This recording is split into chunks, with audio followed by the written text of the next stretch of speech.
Okay, once again good afternoon everybody. तो आज हम लोग हमारा जो था कि what democracy and why democracy, this chapter was on which we all were discussing in our last class. हम लोग लास्ट क्लास में इस टॉपिक के ऊपर डिस्कस कर रहे थे, ठीक है। तो स्टूडेंट, इसमें हम लोगों ने डिफिनेशन में देखा था क्या चीज, कि डेमोक्रेसी एक ऐसा फॉर्म जिसमें peoples have all rights, public के पास टोटल के टोटल राइट्स हैं, plus we elect our own ruler, हम लोग अपने रूलर को इलेक्ट करते हैं, अपने रिप्रेजेंटेटिव को इलेक्ट करते हैं, जो पार्लियामेंट में जाने के बाद हमारे रूल रेगुलेशन तैयार करते हैं, ठीक है। इस टॉपिक को डील किया था हम लोगों ने। इसके बाद देखो स्टूडेंट, हम लोगों ने बात किया था फीचर्स ऑफ डेमोक्रेसी, ठीक है। फीचर्स ऑफ डेमोक्रेसी में हम लोगों ने डिस्कस किया था क्या चीज, कि सबसे पहले हम लोग देखते हैं क्या चीज, कि हमारे देश में, ध्यान देना यहाँ पे सबसे पहला पॉइंट है क्या चीज, कि हम लोग क्या करते हैं, इलेक्शंस। ये हमारे देश का सबसे बड़ा पॉइंट है, इलेक्शन। मैंने बताया था कि जिस तरीके से स्टूडेंट्स के लिए examination, in the same way political पार्टियों के लिए इलेक्शन, दिमाग में देखना, elections and examination both can be compared together, एक साथ हम लोग कंपेयर कर सकते हैं। जिस तरीके से स्टूडेंट्स ने एक साल क्या स्टडी किया, उसका फाइनल आउटकम रिजल्ट आएगा जब एग्जाम में वो पार्टिसिपेट करेगा, उसके बाद इन द सेम वे हमारे पॉलिटिकल लीडरों ने जो 4 साल 5 साल उनको टाइम मिला, वो 5 साल में उन्होंने क्या किया, इसका रिजल्ट हम लोग देने वाले हैं इलेक्शन में अपने वोट को देके। अगर उसने सही काम किया है तो हम वोट देके उसको फिर से सत्ता में लाएंगे, गलत किया तो उसको तुरंत वहां पे रिजेक्ट कर देंगे, ठीक है। तो ये पॉइंट हमारा इलेक्शंस है। तो इलेक्शन बहुत ही ज्यादा इंपॉर्टेंट रोल अदा करता है, ठीक है। प्लस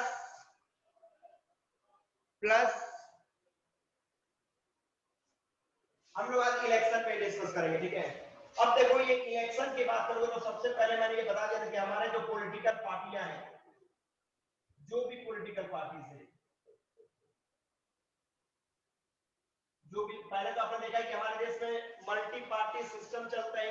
ये तो पता है कि पॉलिटिकल पार्टी सिस्टम कितने तरह के होते हैं, ये बताया था मैंने, यस नो। मैंने आपको डील कर दिया था कि पॉलिटिकल पार्टियां जो है पूरे वर्ल्ड में, पॉलिटिकल पार्टी सिस्टम 3 तरह की चल रही है। एक है वन पार्टी सिस्टम, दूसरा है 2 पार्टी सिस्टम, और थर्ड है multi party system.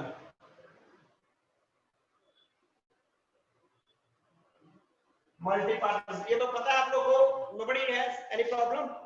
One party का मतलब, इसमें वन पार्टी का मतलब here a single party dominance over the nation, हमेशा उस बंदे के पास ही सारे राइट है, वही इलेक्शन में कॉन्टेस्ट करेगा। 2 पार्टी मतलब यहाँ पे 2 के पास, और मल्टी मतलब हमारा देश इंडिया, हमारे देश इंडिया की बात करो तो यहाँ पे more than 2 parties have possibility to come in power. इस साल बीजेपी चल रही तो अगले साल कांग्रेस आएगी, सीपीआई आएगी, सीपीआईएम आएगी, एनसीपी आएगी, बीएसपी आएगी, टीएमसी आएगा, कौन आएगा वी डोंट नो, हमारे पास कोई इंफॉर्मेशन नहीं है। तो ये पॉइंट मैंने बता दिया था। दूसरा स्टूडेंट, मैंने आपको बताया था, ध्यान देना, मेरे पॉइंट कहने का ये टारगेट है कि पॉलिटिकल पार्टियां जो होती है सबसे पहले कॉन्टेस्ट करती है इलेक्शन, ध्यान देना, इनका सबसे पहला पॉइंट है कि ये इलेक्शन कॉन्टेस्ट करेंगी, ठीक है। अब इलेक्शन को कॉन्टेस्ट करने के लिए मैंने आपको बताया था कि क्या क्या पॉइंट करते हैं। तो सबसे पहले ये लोग अपने मैनिफेस्टो को तैयार करते हैं, मैनिफेस्टो को तैयार करेंगे। मैंने आपको बताया था कि मैनिफेस्टो क्या है, तो मैनिफेस्टो का मतलब मैंने बोला था क्या चीज की, promises made by political leaders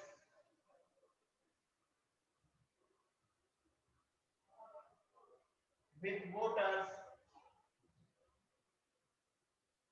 during election,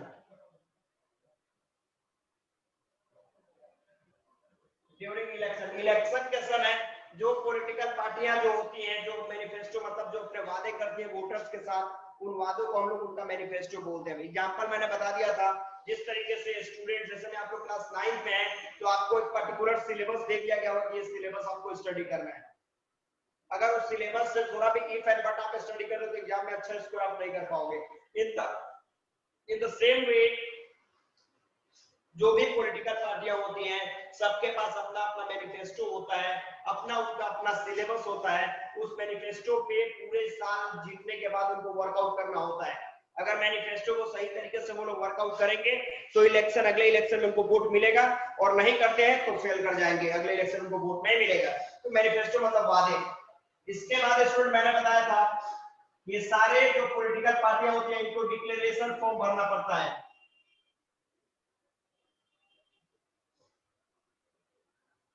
declaration form जिसमें ये लोग क्या क्या शो करते हैं, तो इसमें अपना एजुकेशन बताते हैं कि हम कितने पढ़े लिखे हैं,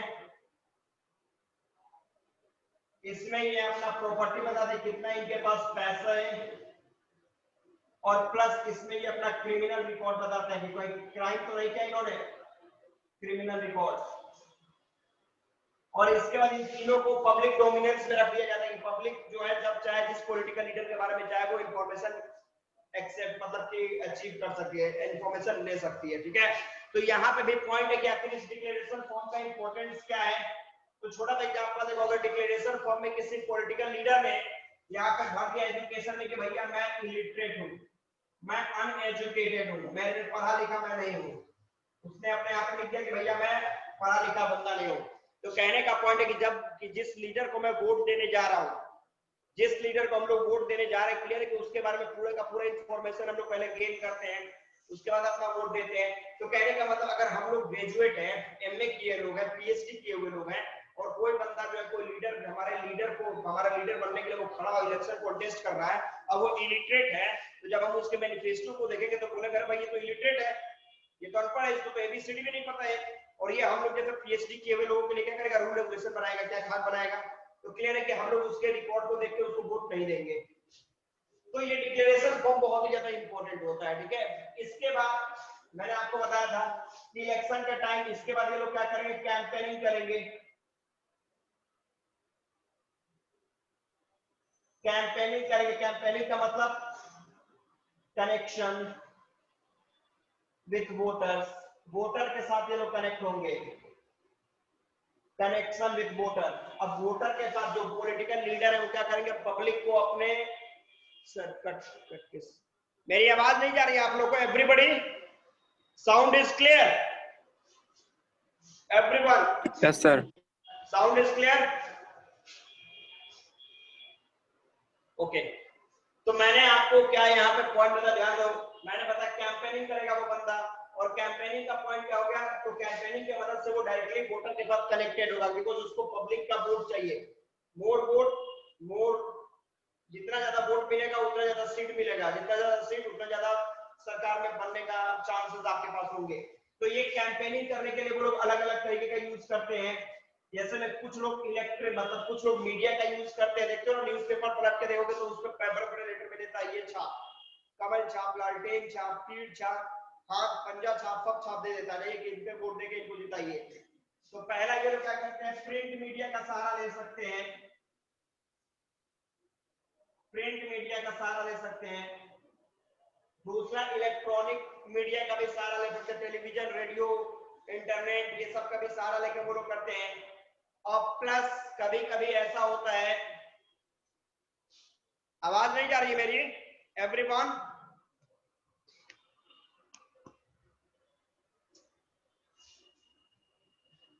तो मैंने बताया क्या कि वो लोग प्रिंट मीडिया का सहारा लेंगे, इलेक्ट्रॉनिक मीडिया का सहारा लेंगे, या फिर वो खुद डोर टू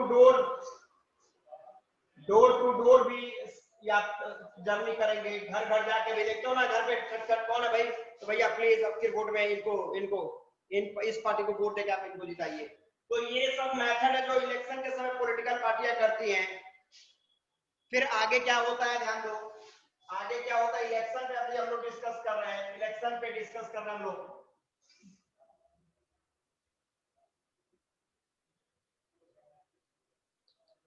तो ये हो गया ये पॉइंट। अब इलेक्शन का टाइम आ गया, आपके पास अपना आइडेंटिटी कार्ड होता है, और आप वोटिंग मशीन होता है ना, ईवीएम, इलेक्ट्रॉनिक वोटिंग मशीन के मदद से जाते हो, क्लिक करते हो, और क्लिक करके आपका वोट हो गया।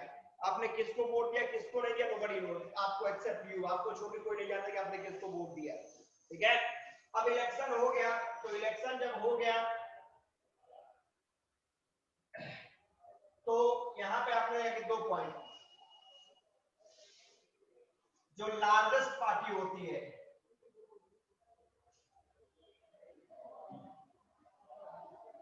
लार्जेस्ट पार्टी मतलब जिसको ज्यादा सीट मिला, जिसको ज्यादा सीट मिलेगा वो तुम्हारा क्या बन गया, रूलिंग पार्टी, रूलिंग पार्टी बन गया। और जिसको लेस, जिसको कम सीट मिला है, मतलब सेकंड लार्जेस्ट, जिसको लेस सीट मिला, वो बन गया तुम्हारा ऑपोजिशन, वो बना तुम्हारा ऑपोजिशन पार्टी। अब चलो पॉइंट देखते हैं हम लोग कि ruling party and opposition party तो बन के तैयार हो गया। अब इन दोनों में, दोनों का अलग अलग काम क्या है, दोनों का फंक्शंस क्या है। तो चलो कोई anyone who wants to explain the role of ruling party, आखिर जो रूलिंग पार्टी, अच्छा ये बताओ कि आपके देश में अभी रूलिंग पार्टी के रूप में कौन है, एनीवन?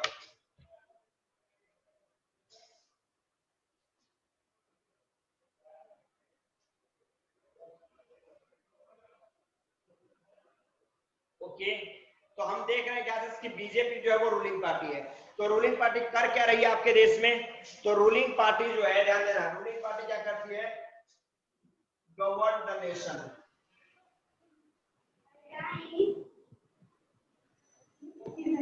गवर्न द नेशन, राष्ट्र, आपका जो देश है, देश के ऊपर रूल करेगी। ये क्या करेगी, न्यू प्रोग्राम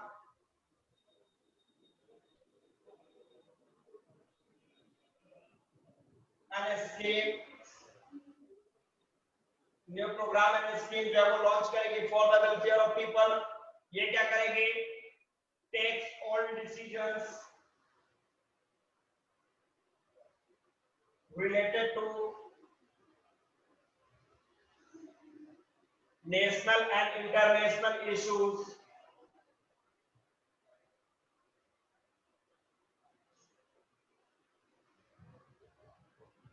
इंटरनेशनल इश्यूज मतलब देश या दुनिया से जुड़े हुए सारे के सारे मुद्दों पे फाइनल डिसीजन कौन लेगा, रूलिंग पार्टी लेगा। तो फिर जब रूलिंग पार्टी सारे काम कर ही रहा है, then what is the need of opposition party? जब हमारा एक बंदा जो है वो सारे के सारे काम कर रहा है, तो फिर ऑपोजिशन पार्टी का काम क्या है? इसको तो हमें हटा देना चाहिए, रिमूव करो इसको। यस कि no, we should remove opposition party from our country, yes और नो?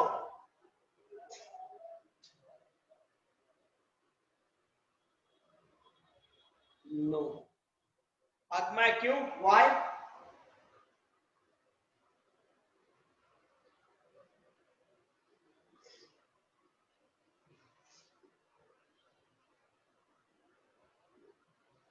ओके, अब देखो यहाँ पे ऑपोजिशन पार्टी का इंपॉर्टेंस क्या है in democratic country.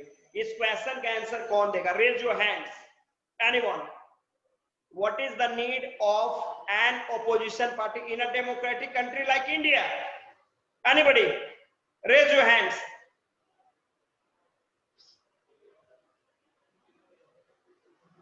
Only one student. Only one student. No one else. और कोई नहीं? Okay, अनुष्का, अपने आप को unmute yourself and reply my question. What is the need of an opposition party in a democratic country like India? Explain.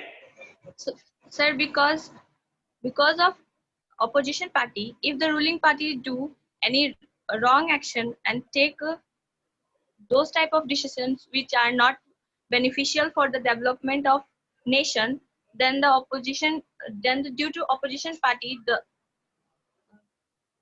means the mistake of ruling party will come forward to the in front of citizens. Therefore, opposition party is required. Opposition party is required. Okay. Anyone else? Or कोई? Anybody? Anyone? Opposition party?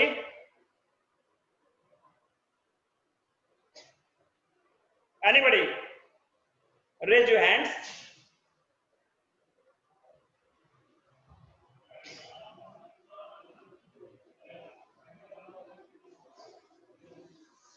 Okay, चलो ठीक है। Okay, कुछ स्टूडेंटों ने reply करा है, because it act as watchdog. एक बंदे ने लिखा because it keeps watch on ruling party how it is working plus it helps to fix the mistakes of the ruling party. Okay सही है।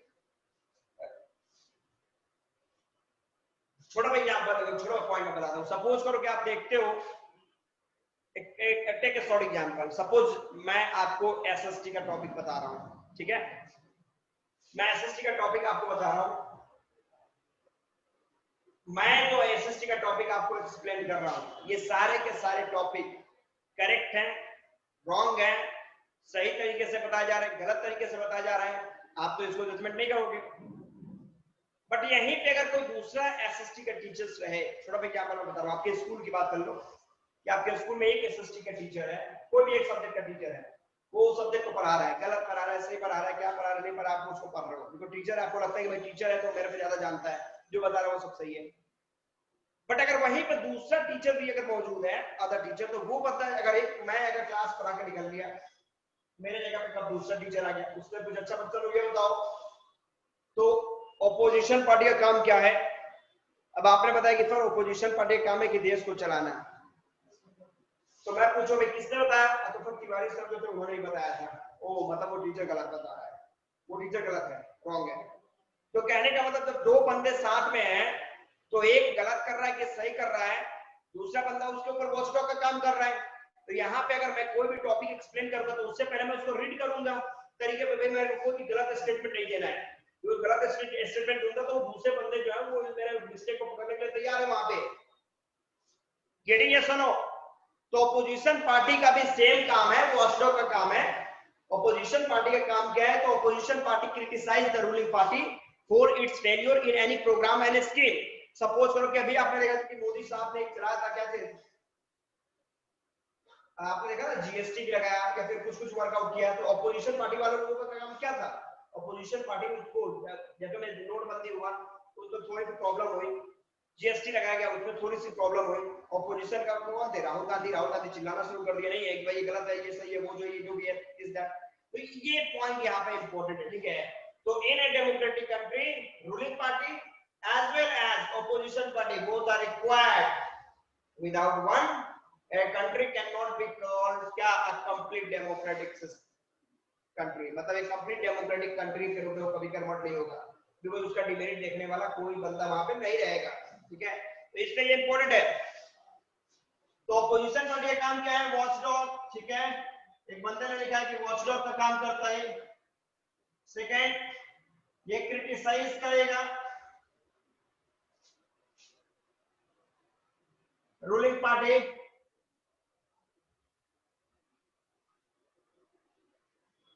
for its failure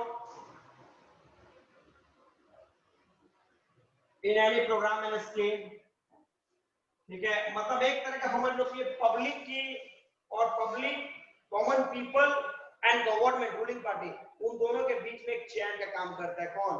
opposition party. Opposition party act like a mediator, mediator between क्या चीज? The problem of common people and the guideline of क्या चीज? Ruling party. कोई problem है क्या?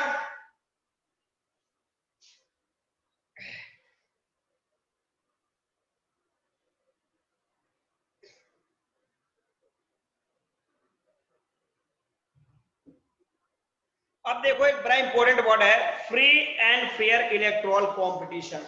आप देखो जब इलेक्शन होता है, देखो जब एग्जामिनेशन होता है, ध्यान देना, जब भी एग्जाम होगा तो उसमें जिस स्टूडेंट ने सही तरीके से पढ़ा है उसे तो कोई दिक्कत नहीं है, लेकिन जिससे थोड़ा सा प्रॉब्लम, जो पढ़ाई नहीं किया एक साल, वो क्या करेगा?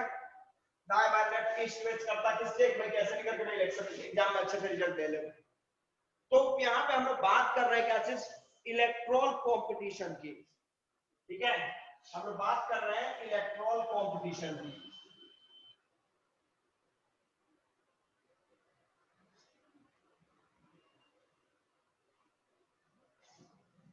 अब ये competition, you know what is the meaning of competition? Competition का मतलब क्या होता है? एनीबॉडी?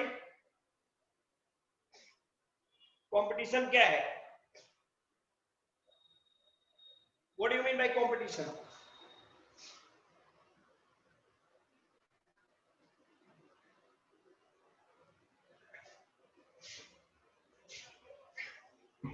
अब देखो कहने का मतलब है कि सपोज करो कि आप 8 स्टूडेंट्स हैं, ठीक है। अब 8 स्टूडेंट है, कोई भी एक स्टूडेंट बंदे को यहाँ पे स्टैंड करा दे और आके मैं बोलूँ कि अच्छा बताओ इस 8 स्टूडेंट में कौन द बेस्ट है, कौन बेस्ट है, कौन बेस्ट है, चलिए। अब क्लियर है कि वो बंदा कोई एस्ट्रोलॉजर तो है नहीं कि तुरंत नेम देखते ही वो बता देगा कि ये बंदा टैलेंटेड है, ये बंदा बेस्ट है, वो बंदा बेस्ट है। अब वो क्या करेगा, एक छोटा सा कंपटीशन ऑर्गेनाइज कर देगा और उस कंपटीशन की वजह से वो पता लगा लेगा तुरंत कि भाई कौन द बेस्ट है और कौन फर्स्ट है, कौन लास्ट है।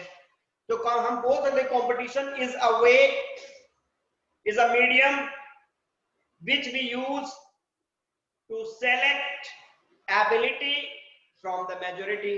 मेजोरिटी से एबिलिटी को सेलेक्ट करने का जो प्रोसेस है, उस जरिया, उस मेथड्स को हम लोग कंपटीशन कहते हैं। Any problem?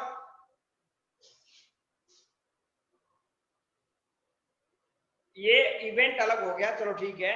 मैंने क्या बताया कि competition means a method, means a medium, means a way which we use to select ability, quality from the majority। Majority से क्वालिटी को चूज करने का जो तरीका है, उस तरीके को हम लोग क्या बोलते हैं, कंपटीशन। तो कहने का मतलब है कि पॉलिटिकल कंपटीशन शुरू हो चुका है। तो इलेक्टोरल कंपटीशन की बात करोगे तो ये सबसे पहले फ्री एंड फेयर होना चाहिए, ध्यान देना, ये फ्री एंड फेयर होना चाहिए। फ्री फेयर, इसका इंपॉर्टेंस क्या है, सर एग्जांपल देखो। अब सपोज करो कि 8 स्टूडेंट है, 8वें स्टूडेंट को एक रूम में मैं बैठा दूं और क्वेश्चन दे दूं कि आप लोग 2 मैं रूम के बाहर जाकर आराम से सो जाओ, 2 घंटे सो के मैं अंदर आऊं। क्या भाई बोलिए क्या क्या किसने लिखा है, क्या ये कंपटीशन फेयर हुआ? सब इधर से उधर, उसका उसने देखा, उसका उसने कॉपी किया, उसका उसने कॉपी किया, उसका उसने कॉपी किया। क्या इस रिजल्ट, इसका कोई रिजल्ट का वैल्यू है? This result will be valueless, ये वैल्यूलेस है। तो हमें क्या करना है कि इस रिजल्ट को अगर वैल्यूएबल बनाना है तो ये जो एग्जाम, वो एग्जाम को फ्री एंड फेयर मेथड पे करना पड़ेगा। फ्री एंड फेयर का मतलब एक स्टूडेंट यहाँ और दूसरे स्टूडेंट वहां। हमें वर्कआउट करना है कोई स्टूडेंट किसी तरह का इलीगल एक्टिविटी ना करे जिससे कि एग्जाम हमारा जो है वो पोस्टपोन करना पड़े। तो ये किसके हाथ में, तो एग्जामिनेशन जो कंट्रोलर है उसके हाथ का पॉइंट है ये। In the same way elections जो होते हैं, इलेक्शन में भी अलग अलग पॉलिटिकल लीडर्स जो होते हैं वो दे यूज क्या चीज, इलीगल वे, वो अलग अलग तरह का इलीगल वे यूज करते हैं। रीजन क्या है? Because they try to influence, they try to use their money and muscle power to influence क्या चीज, इलेक्शन। इलेक्शंस को वो डैमेज करने की कोशिश करते हैं, मनी मसल पावर का यूज करते हैं, पैसा देकर वोट खरीदने की कोशिश करते हैं, लोगों के ऊपर ताकत दिखाते हैं कि भैया हमको वोट नहीं दोगे तो फिर समझ लेना। तो ये सारे जो इलीगल वेज हैं, इसको रोकने के लिए जिस तरीके से एग्जाम में आपके चीटिंग्स को रोकने के लिए एग्जामिनेशन कंट्रोलर आपने बना दिया, उस तरीके से इलेक्शन में इस तरह के इलीगल एक्टिविटीज को रोकने के लिए हमने इलेक्शन कमीशन बना दिया, नहीं है? तो election commission act same as examination controller of our school, ठीक है? तो एग्जामिनेशन कंट्रोल जो है, कंट्रोलर जो है जैसे वो वर्कआउट करता है, सेम उस तरीके से आपके यहाँ इलेक्शन कमीशन जो है वर्कआउट करता है। टोटल के टोटल इलेक्शंस को सही तरीके से कंडक्ट कराने की पूरी रिस्पॉन्सिबिलिटी इलेक्शन कमीशन के ऊपर होती है, ठीक है? क्योंकि फ्री एंड फेयर जब तक इलेक्शन नहीं होगा तब तक आपके देश में ईमानदार ऑनेस्ट लीडर को हम लोग इलेक्ट नहीं कर सकते, ठीक है? तो ये सब पॉइंट हो जाएगा।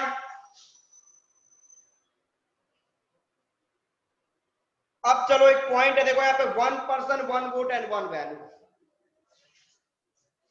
अब 9th में आपने एक टॉपिक पढ़ा जिसमें मैंने बताया कि पैसिव सिटीजन जो थे, आपने देखा था 3rd स्टेट से भी 2 लोग टूटे, एक्टिव एंड पैसिव। हिस्ट्री में मैं ले जा रहा हूं आपको। तो एक्टिव वालों को वोटिंग राइट था, पैसिव वालों को वोटिंग राइट नहीं था। तो कहने का मतलब अगर ये सिस्टम आपके देश में भी लग जाए कि भाई जो एजुकेटेड लोग, अभी देखो एक बच्चे से इसी पे मेरा डिस्कशन स्टार्ट हो गया था, ठीक है? एक बच्चे पे डिबेट हो गया। अभी मैं आ रहा हूँ जहां से, वहां पे एक बच्चे से डिबेट इसी टॉपिक पे हुआ कि उस बच्चे ने बोला कि सर एक पॉलिटिकल साइड में कुछ डिस्कशन करना है। मैंने बोला करो। तो डिस्कशन करने लगा तो मैंने यही बोला कि अच्छा एक बात बताओ, आपके देश में एक प्यून बनना है, ध्यान देना, if you want to apply for the post of a peon then you must be educated till, मतलब कि लगभग अबाउट 10th तो आपको करना ही है। तब आप एक प्यून के पोस्ट के लिए अप्लाई कर सकते हो। But inside our country if you want to become a leader then there is no value of education. एक इलिटरेट बंदा जो वो भी हमारे देश का प्रधानमंत्री बन सकता है नहीं है। तो जो देश को लीड करना है, जिससे हमारे देश को लीड करना है, जो देश को आगे लेके जाएगा, वो नहीं भी पढ़ा होगा तो चलेगा। और एक प्यून बनने के लिए आपको कम से कम 10th पास करना है। ये सिस्टम बड़ा अटपटा सा है, लेकिन जब संविधान ने एक्सेप्ट किया है तो हमें भी मानना है। हम भी इसके केस में कुछ नहीं कर सकते हैं। तो हमने देखा कि 1 person 1 vote 1 value, universal adult franchising,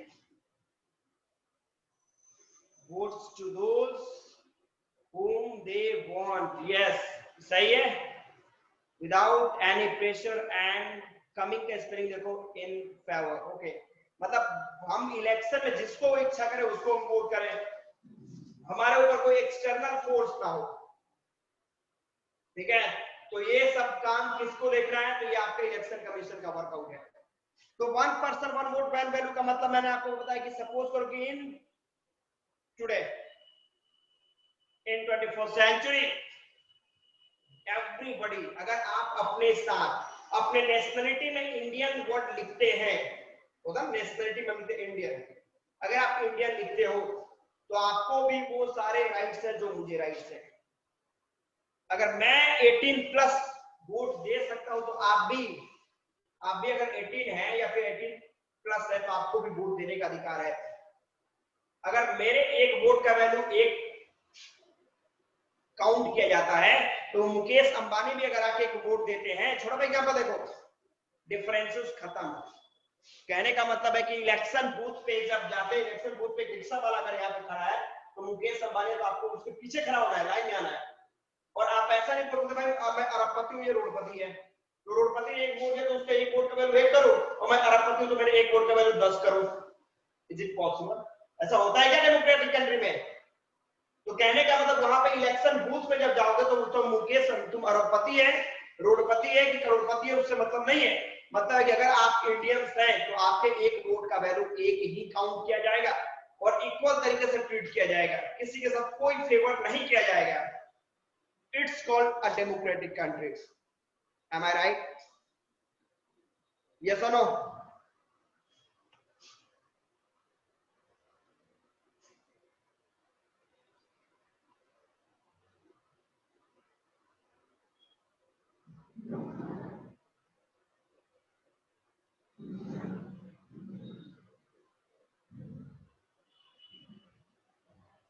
next, अब चलो कुछ मेरिट्स और डिमेरिट्स की हम लोग बात कर लेते हैं। ठीक है, बार बार हमने एक पॉइंट देखा है कि डेमोक्रेटिक सिस्टम के मेरिट्स, कुछ लोग इसके डिमेरिट्स, कुछ लोग मेरिट, कुछ डिमेरिट्स, इस पे डिस्कस करते रहते हैं। तो हम लोगों ने देखा है कि जिसकी डेमोक्रेटिक सिस्टम के अगर मेरिट्स की बात करोगे तो मेरिट में चलो तो पहला मेरिट बताओ, एनीवन? चलो कोई एक स्टूडेंट अपने को अनम्यूट करे जो मेरिट बताएगा डेमोक्रेसी का, मैं उसके डिमेरिट बताता हूं। चलो ठीक है, anyone? Ayush?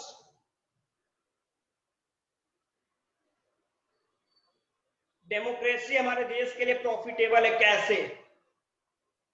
Anyone? Anybody?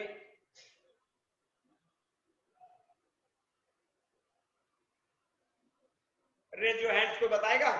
Hand को रेज करो, रेज योर हैंड्स।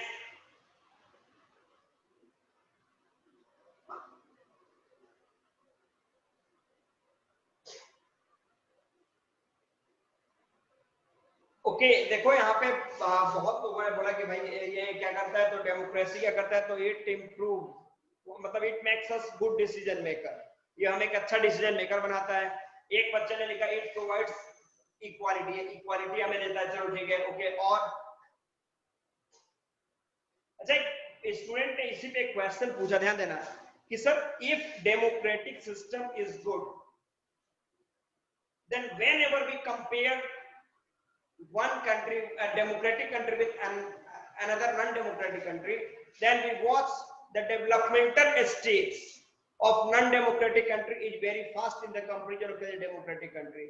तो सपोज करो कि हमें क्या चाहिए, इक्वालिटी तो चाहिए नो डाउट, लेकिन हमारा मेन फोकस क्या होता है, हम किसी भी गवर्नमेंट को इलेक्ट करते हैं, सत्ता में उसको बैठाते हैं, तो हमारा मेन मकसद क्या होता है, डेवलपमेंट, डेवलपमेंट, ओनली डेवलपमेंट। वो डेवलपमेंट हर क्षेत्र में, चाहे development in the field of education, in the field of economical point, in the field of health, हर जगह पे हमारा डेवलपमेंट चाहिए। तो डेमोक्रेसी के होने के बावजूद भी स्टिल नाउ, आज तक हम देख रहे हैं कैसे कि जितने भी डेमोक्रेटिक कंट्रीज है उनका रफ्तार बहुत स्लो होता है in the comparison of non democratic countries. Anyone?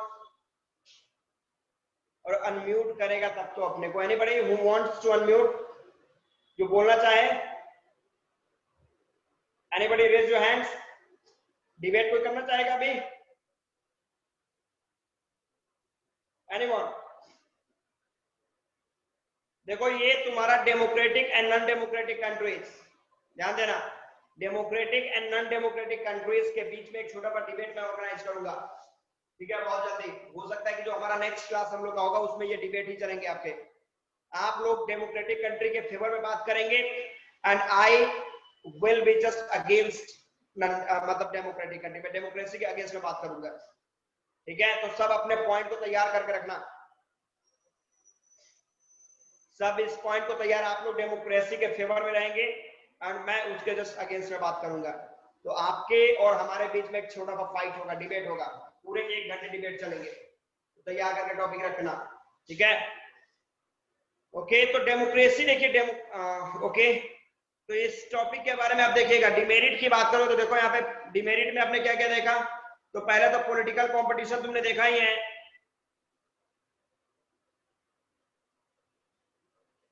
Political competition तो देखा ही है, पॉलिटिकल कंपटीशन की वजह से वहां पे क्या करप्शन फैलता। इसके बाद हमारे देश अगर जितने भी डेमोक्रेटिक कंट्री है वहां पे सरकारें जो क्या है, अनस्टेबल है, वहां पे स्टेबिलिटी नहीं है। तो in an unstable government how can we imagine about a stable development. अगर गवर्नमेंट ही स्टेबल नहीं है तो डेवलपमेंट क्या स्टेबल होगा। हमारे देश में एक बंदा आता है, कोई रूल बना लिया, अगले बार कोई दूसरा बंदा है तो इस रूल को बदल के दूसरा रूल बना दिया, तो ये सिस्टम में कहां पे डेवलपमेंट होने जा रहा है, बहुत स्लो प्रोसेस चलेगा डेमोक्रेसी में। करप्शन अलग तरीके से आपके देश के अंदर फैला हुआ है, ये सब पॉइंट है। अब देखो यहाँ पे एक वर्ड दिया है, अकाउंटेबिलिटी की बात बार बार कर रहा है, ठीक है, कि डेमोक्रेटिक कंट्री जो द बेस्ट है बिकॉज ये अकाउंटेबल है। अकाउंटेबल का पॉइंट क्या होता है जानते हो, अकाउंटेबिलिटी का मतलब होता है कि any bill which is going to be converted into an act should be based on the majority of that country। उस देश के मेजोरिटी के ऊपर डिपेंडेंट होना चाहिए कि अगर कोई भी मोदी जी अगर कोई भी रूल बनाने जा रहा है, कोई भी लॉ अप्लाई करने जा रहे हैं, तो पहले पब्लिक से कंसल्ट करेंगे। अगर मेजोरिटी उनके सपोर्ट में है then he is completely independent to take any action। But अगर मेजोरिटी आपके अगेंस्ट में है तो आपको उस डिसीजन को बदलना पड़ेगा। यू मतलब our government would have to change that decision, हमारी गवर्नमेंट उस डिसीजन को नहीं ले सकती है। तो ये है अकाउंटेबिलिटी।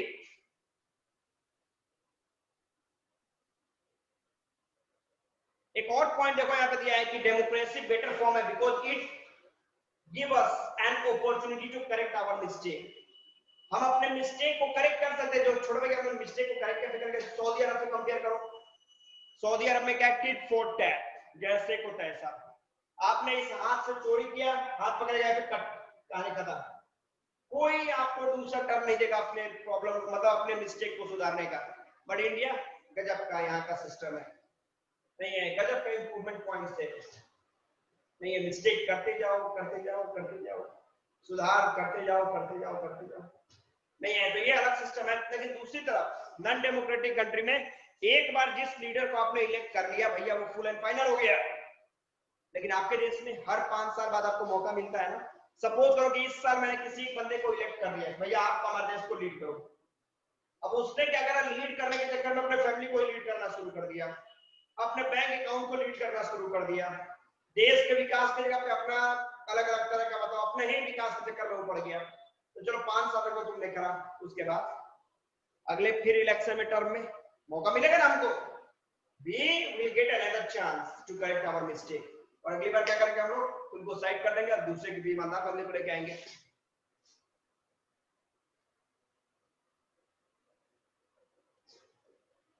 क्या क्या क्या बोल रहे हो,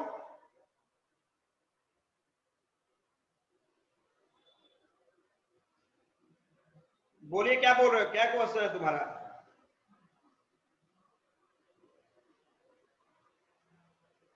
क्वेश्चन पूछिए क्या है? But due to this no one correct their mistake, क्या what do you mean by this sentence? क्या क्या पूछना चाहते हो? Sir, means it is said that democracy is a better form of government than other forms.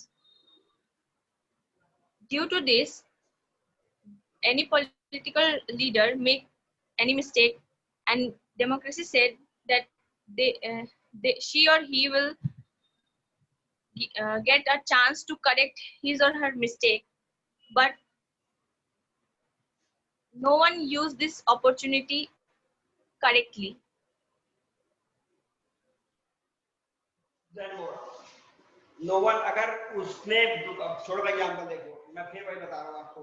अगर आपको exam देने जाना है, ठीक है, आपने एग्जाम दिया, एग्जाम में हर सब्जेक्ट में आपने अच्छा स्कोर किया, एक सब्जेक्ट आपका कोई math, science, English, history, Hindi, कोई भी एक subject, in any particular subject, अगर आपको क्रॉस, भगवान ना करे, मैं ऐसा बता रहा हूँ, अगर कहीं क्रॉस लग गया तो आपने देखा भाई क्या मेरा मिस्टेक कहाँ पे है, अच्छा अच्छा ये सब्जेक्ट में मेरी कमजोरी है, तो आपको आपके डेमोक्रेटिक कंट्री ने एक अपॉर्चुनिटी दिया कि अपने मिस्टेक को लेकर, अच्छा मैथ में कमजोर हूं मैं, मैथ में मुझे ज्यादा लेबर करना है, तो अगर आपने लेबर किया तो ठीक है, अरे तो अगले बार फिर एग्जाम में बैठोगे, फिर तुम्हारा रिजल्ट उससे पेंडिंग में चला जाएगा, फिर तुम माइनस में जाएगा, तुम्हारा विकास रुक जाएगा वहीं का वहीं।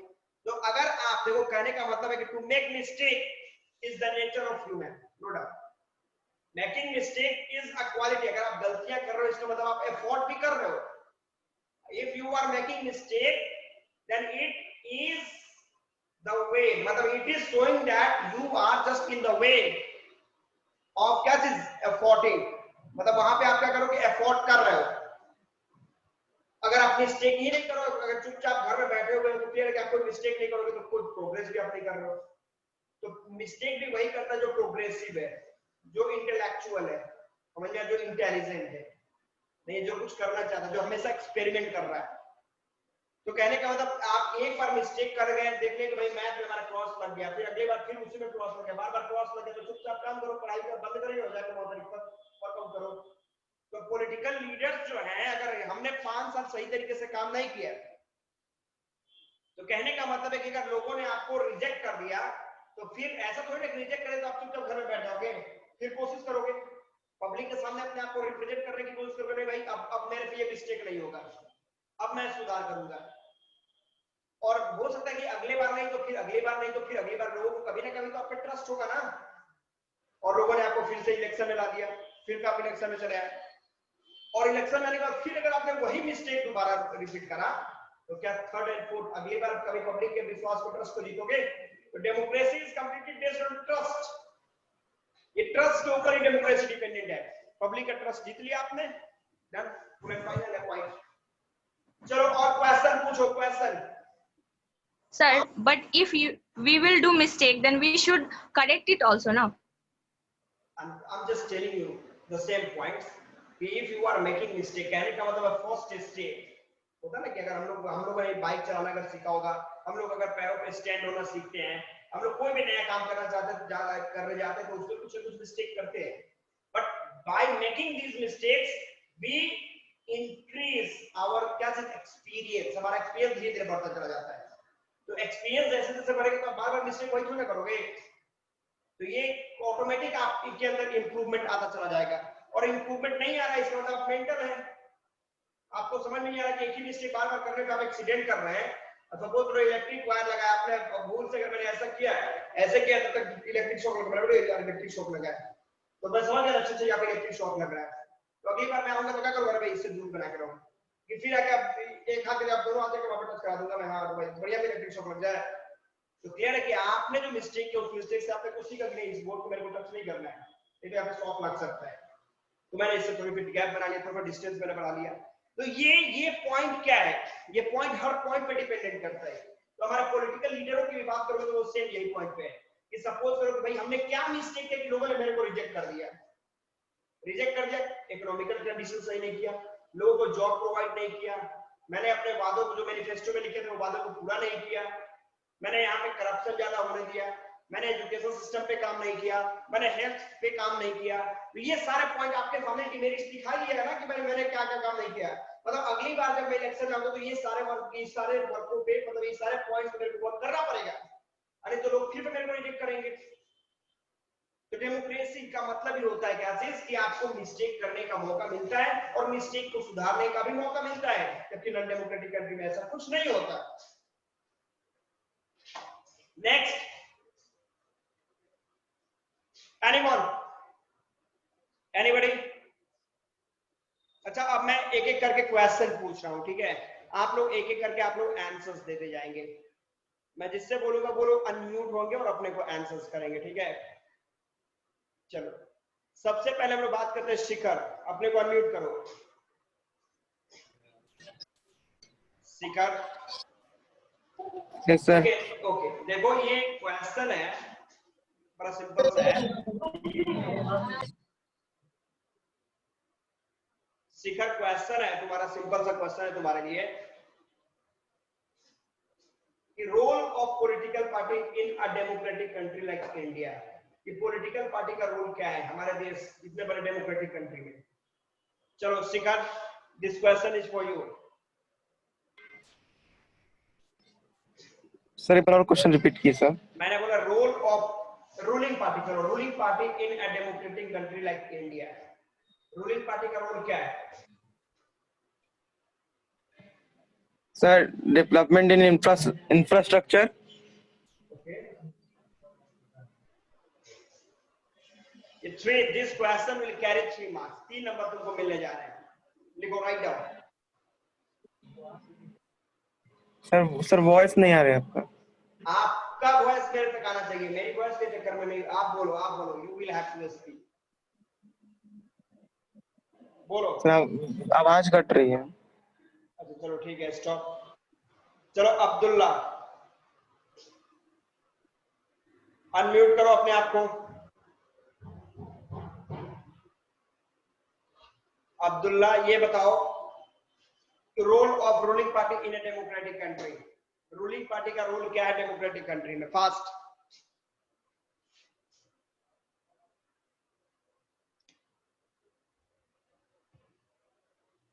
अब्दुल्ला, आर यू गेटिंग मी?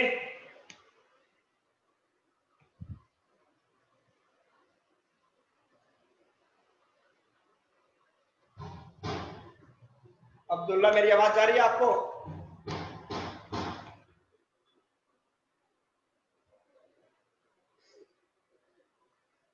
अच्छा, वो बंदा हट गया, चलो ठीक है। यहाँ पे विनायक, विनायक अनम्यूट करो अपने को। विनायक, ये मेरे को बताओ कि एक डेमोक्रेटिक कंट्री लाइक इंडिया, हमारे देश में रूलिंग पार्टी का रोल क्या है? अभी रूलिंग पार्टी के रूप में कौन है? Who is ruling over the nation currently? Vinayak, अभी हमारे, बोलिए, अभी हमारे देश में रूल कौन कर रहा है?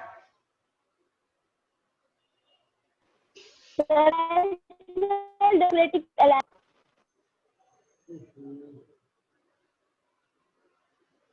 के मतलब आवाजें कट रही हैं।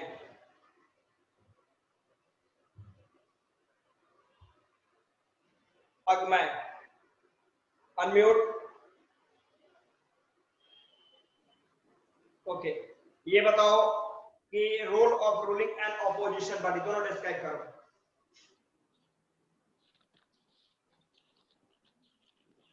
सर रूलिंग पार्टी सारे डिसीजंस लेती है और न्यू प्रोग्राम्स भी चलाती है, और सर नेशन को गवर्न करती है रूलिंग पार्टी। और सर ऑपोजिशन पार्टी ये वॉच डॉग का रोल करती है और क्रिटिसाइजेस ये ruling party for its failure. Okay okay, चलो ठीक है, सही है। ये बताओ अब यहाँ पे ये फारस रहमान, अनम्यूट करो अपने को। Yes sir. Unmute, okay. ये बताओ role of election commission in our country. Election commission क्या है, इसका रोल क्या है हमारे देश में?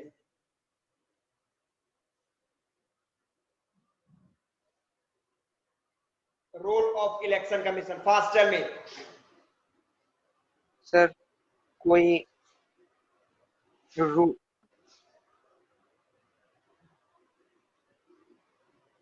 तो बोलो। जैसे मैंने आपको क्या बताया कि जैसे एग्जाम को कंडक्ट फ्री एंड फेयर तरीके से करने की टोटल रिस्पॉन्सिबिलिटी एग्जामिनेशन कंट्रोलर के पास है, इन द सेम वे हमारे डेमोक्रेटिक कंट्री इंडिया में इलेक्शन जितने भी तरह के वो सारे इलेक्शन को कंडक्ट कराने का काम हमारे किसके पास है? इलेक्शन कमीशन के पास है। तो election commission is responsible to conduct each and every type of election within which are just going on inside our country in a free and fair manner। free fair तरीके से आपको conduct कराना है। तरीके से इस बुक को घर पे रीड करेंगे आप लोग कम से कम हाफ एन आवर। बुक को रीड करो, हर पॉइंट को टिक आउट करो। क्वेश्चन तुम लोग लेके नहीं आता है, केवल मैं यहाँ पे रामायण की तरह बोल देता हूँ, तुम लोग समझ लेते हैं। आप लोग जब पढ़ के आओगे तब तो क्वेश्चन लेके आओगे, क्वेश्चन डिस्कस भी तो करोगे। ग्रामर नहीं आएगी, ग्रामर कोई भी टॉपिक मैंने बता दिया, काम खत्म होगा, full and final. Condition same है कि आपको घर से वर्कआउट करना पड़ेगा, घर पे पढ़ो, मोर क्वेश्चन लेके आओ। ये तो डिबेट, सिविक्स पढ़ने का मतलब है डिबेट, डिबेट करना है आपको। डिबेट करेगा, more debate more development, no debate no development. ये कहानी की तरह सुन के आप नहीं घर जा सकते। Anshu, unmute yourself. Yes, sir. Okay, question है आपके लिए, सिंपल सा क्वेश्चन है। Universal adult franchise, it means what? All the citizens at the age of 18 years are allowed to vote in universal run franchise. Okay, 18 और above, 18 plus भी हो Yes, सकता है, नहीं है?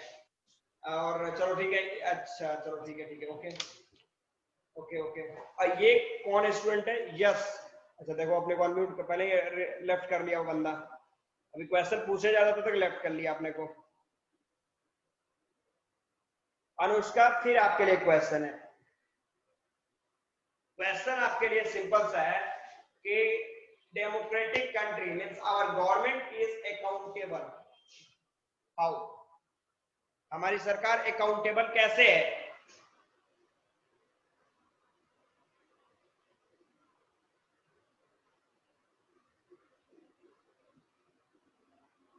Fast tell me.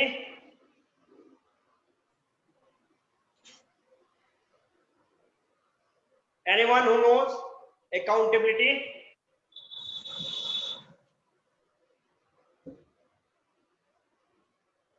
Anybody? Accountable कैसे है?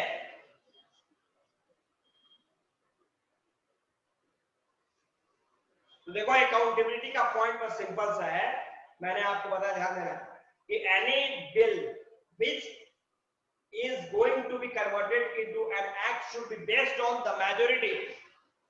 मतलब किसी भी बिल को अगर हमारे पार्लियामेंट में उसको एक्ट के रूप में कन्वर्ट करना है तो उसे मेजोरिटी चाहिए। पीएम अपने मन मुताबिक तरीके से जो मन करे वो लॉ नहीं बना सकते। लॉ बनाने के पहले आपको लोगों से क्या करना पड़ेगा? कंसल्ट करना पड़ेगा पार्लियामेंट में, उसके बाद ही आप वर्कआउट कर पाओगे। चलो ये मेरे को बताओ, argument against democracy, some demerits of democracy. Anybody? Demerits of democracy, anyone? Raise your hands. आप लोग हैंड रेज नहीं करोगे तो स्कोर कैसे रेज करोगे? Raise your hands. Demerits of democracy, anybody? Anyone? Okay, दो स्टूडेंट आपने रेज हैंड, थर्ड फोर्थ, मेरे को टोटल हैंड ऐसे चाहिए, हर हैंड मेरे को रेज चाहिए। चलो Anshu, demerits of democracy. The demerits of democracy are slow decision process, corruption and instability. Slow decision making process, corruption during political competitions and third instability, ये ना है? तो चलो आप अब ये बताओ। हाँ बोलो। Yes, sir. ओके ओके, अब ये बताओ, तो इसके मेरिट्स की बात कर लो। Anyone? Raise your hands. Merit of democracy,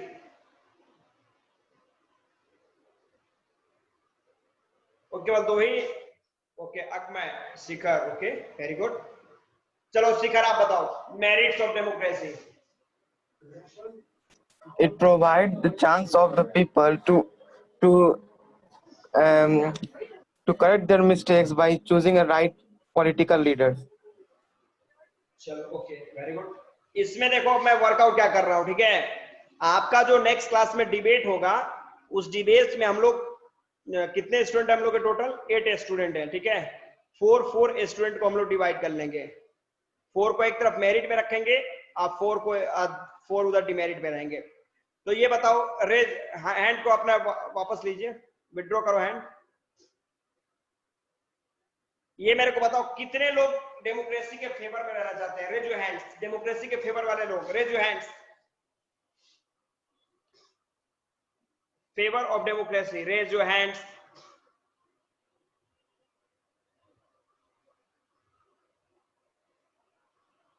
only 3। एक और स्टूडेंट कोई आउट हुआ है ना? Okay 4, okay wait wait.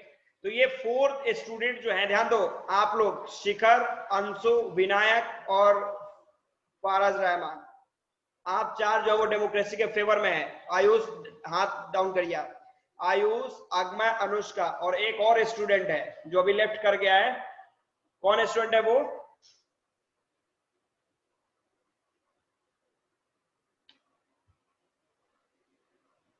एक कोई स्टूडेंट है, वो आप लोग क्या करेंगे, आप लोग डेमोक्रेसी के अगेंस्ट में रहेंगे, ठीक है। और अपने अपने तरीके से टॉपिक को डील करो। क्लियर हो गया? 4 स्टूडेंट डेमोक्रेसी के फेवर में है और 4 उसके अगेंस्ट में है। इस साइड से 4 स्टूडेंट ऊपर जो है, उन लोगों ने क्या करा, फेवर किया, और इधर 4 जो है वो आपके अगेंस्ट में रहेंगे। तो आपका ये होमवर्क रहेगा, आप लोग अपने अपने पॉइंट को तैयार करिए। डेमोक्रेसी का मेरिट और डिमेरिट के ऊपर हम लोग का डिस्कशन चलेगा। डन?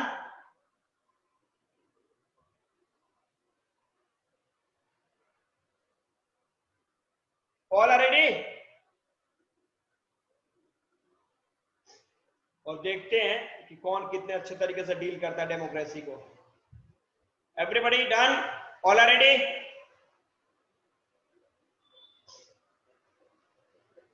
ओके, तो in next class we are going to conduct a debate competition and the topic is merit and demerit of democracy, ठीक है। तो आप लोग अपने को तरीके पे डील करना, और एक स्टूडेंट जो लेफ्ट है उसको इन्फॉर्म कर देना कि तुम डिमेरिट में है। कौन स्टूडेंट लेफ्ट है? एनीबॉडी? एक स्टूडेंट नहीं है अभी? ओके, तो इन्फॉर्म अब्दुल्ला है। चलो ठीक है, आप लोग वर्कआउट कर लेंगे, आप लोग डिमेरिट और मेरिट के ऊपर वर्कआउट हम लोग करेंगे, ठीक है। तो नेक्स्ट क्लास में आपका डिबेट कंपटीशन है, be ready. Any question which you want to ask? और कुछ पूछना है आप लोग को? एनीथिंग?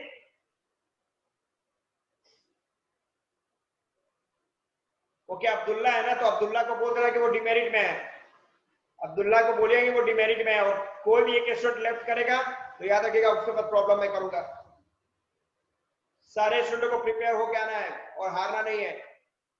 ओके, चलो ये मेरे को बताओ कि एनी डाउट और कुछ पूछना आप लोग को? Anything which you want to ask? अभी तो बताया ना 4 स्टूडेंट। मेरिट में कौन कौन है? फिर हैंड को रेज करो। मेरिट में कौन कौन है? हैंड को रेज करो।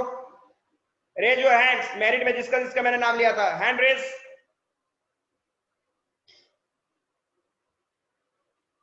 तो यहां देख लो, शिखर, फरहान, अंशु एंड विनायक, आप 4 मेरिट में हैं, और नीचे अगमय, अनुष्का, आयुष और अब्दुल्ला, ये आप लोग डिमेरिट में हैं।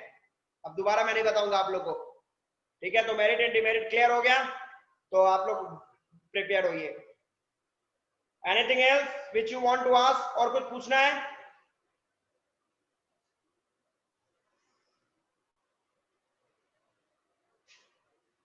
Okay, be ready to take part. Okay. Okay. Good day.